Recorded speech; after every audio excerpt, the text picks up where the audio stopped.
అమ్మలాగా నా కోసం ఎడవకండి, మీ కోసం మీ పిల్లల కోసం ఎడవండి.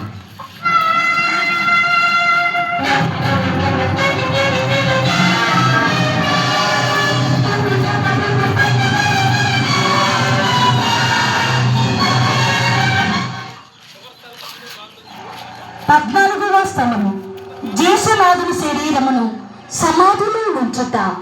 జేసుక్రీస్తు వారిని ఆరాధించి మీకు స్తోత్రము చేయుచున్నాము. లోకము రక్షించదురి.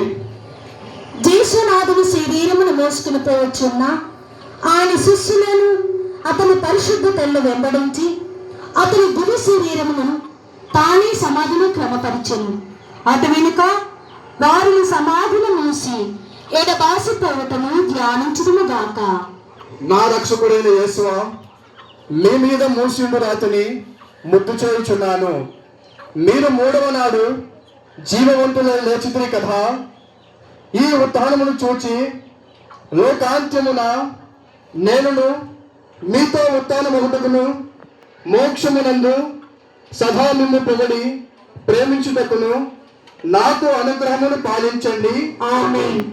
పరలోకమందున్న మా యొక్క తండ్రి, మీ నామం పూజింపబడునుగాక, మీ రాజ్యం వచ్చునుగాక, మీ చిత్తము పరలోకమందు నెరవేరినట్లు భూలోకమందు నెరవేరునుగాక. మా నాటికి కావలసిన మా అన్నమును మాకు నేటికి ఇవ్వండి.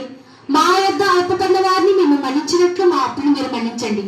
మమ్మల్ని శోధనలందు ప్రవేశింపడవక కీడులో నుండి మమ్మల్ని రక్షించండి. దేవుని ప్రసాదము చేత నిండు మరియమ్మ వందనము. ఏలిన వారు మీతో ఉన్నారు, స్త్రీలలో ఆశీర్వదింపబడిన వారు మీరే. మీ గర్భఫలముకు యేసు ఆశీర్వదింపబడిన వారు. పరిశుద్ధ మరియమ్మ సర్వేశ్వరు యొక్క మాత, పాపాత్ములై ఉండడు మా కొరకు ఎప్పుడూ మా మరణ సమయమున ప్రార్థించండి.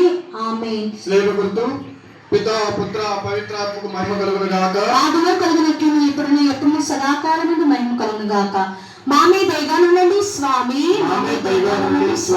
మరణించిన విశ్వాసుల ఆత్మ సర్వేశ్వరుని దయ వల్ల సమాధానమందు విశ్రమింతురుగాక.